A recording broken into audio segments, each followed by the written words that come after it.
السلام علیکم دوستو، آئیے پہلے مولانا فضل الرحمان کا یہ ویڈیو دیکھے پھر اس پر ڈیٹیل میں بات کروں گا۔ چاہے قبر میں جانا پڑے، انقلاب کا نعرہ لگانا پڑے گا، تبدیلی کی بات کرنی پڑے گی، اور کیا میرے وکیل نہیں ہیں کہ میرا بیانیہ آپ بنا کر پیش کریں گے، جو میں کہوں گا وہی کہیں گے آپ۔ یہی کا رول ہوتا ہے۔ صحیح، لیکن یہاں تو جس کا رول ہے اس نے رول ادا نہیں کیا، جس کا رول نہیں ہے اس کو بے دخل کر دیا گیا، اور جن کا کوئی رول نہیں ہے آئین میں اور حلف اٹھایا ہے کہ ہم دخل نہیں دیں گے، انہوں نے سارا الیکشن کنٹرول کر لیا۔ تو اب اس یہی جنگ ہے، اسٹیبلشمنٹ کا کیا کام ہے الیکشن کے ساتھ؟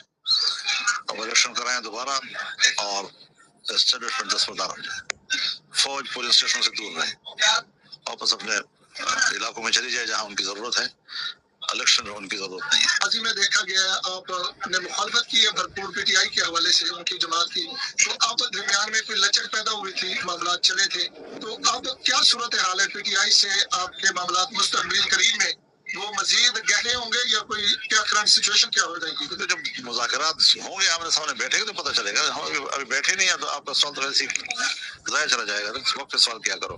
سر یہ جو موجودہ الیکشن ہوا ہے، آپ کو سخت تحفظات ہے، موجودہ نظام سے سخت تحفظات ہے، ایک تو ان کا سلوشن بتائیں کہ کمپلیٹ پاکستان کے مفاد کا آپ کے نظام میں کیا سلوشن ہے؟ دوسرا میرا سوال بھی یہی ہے کہ پی ٹی آئی بھی مزاحمت کی سیاست کر رہی ہے اور آپ بھی، آنے والے دنوں میں کیا اطلاعات ملزم ہے؟ میں نے اس کا جواب دے دیا۔ پہلے سوال کی بات یہ ہے کہ یہ آپ کیوں کہتے ہیں، میں نے بہت سے اینکر سے بھی سنا ہے اور مجھے تعجب ہوا ہے کہ فضل الرحمان احتجاج کر رہا ہے، متبادل پیش نہیں کر رہا، جلسے کر رہا ہے تو متبادل نظام بھی تو دے۔ حضرت ہمارا متبادل نظام کا پرابلم نہیں ہے، ہمارے پاس آئین ہے، اس پر عمل کیوں نہیں ہو رہا؟ ہمارے قوانین پر عمل کیوں نہیں ہو رہا؟ ہمارا الیکشن جو ہے اس کو بھی اختیار کیوں کر دیا گیا ہے؟ ہماری فوج اور مقتدرہ سیاست میں کیوں مداخلت کرتی ہے؟ آئین خود وضاحت کرتا ہے اس چیز کی۔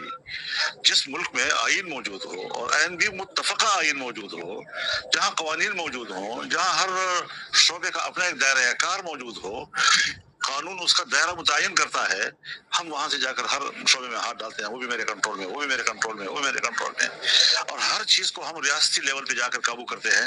ہمیں انتظامی بنیادوں پر ملک کو چلانا ہے تو بیوروکریسی کو آزاد کرو اور حکومتوں کو آزاد کرو، حکومت سیاسی لوگوں کی بنے۔